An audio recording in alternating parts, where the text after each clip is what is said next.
right. It's like the question becomes, what are we doing this for?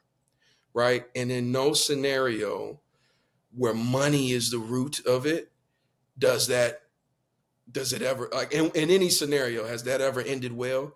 Like, you make judgment calls on a daily basis, right?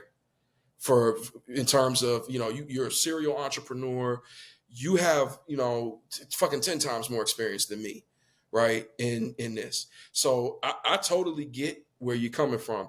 But in all of your experience, what would you say led you to the best possible outcome? Was it prioritizing money? Was it prioritizing maybe an ethic? Maybe it was prioritizing another approach that we're not saying now, because I get that there's nuance, but it's more of an open-ended question because I'm genuinely curious to pick your brain. I prioritize passion and what I like to do.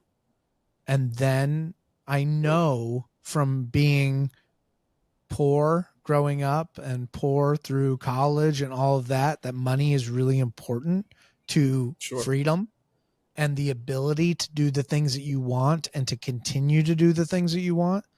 So Yeah. I'm always thinking of that. But, I got to be honest, some of my decisions haven't led me down the best path. And so, this talk of authenticity, I I get it. I mean, if I was authentic, I don't about everything, right?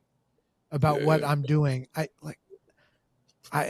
I feel like, what is that anymore? Like, what is my authentic self when you've been in business and in sales and like playing the game? Like, sometimes you're a little bit of a chameleon for what people need you to be.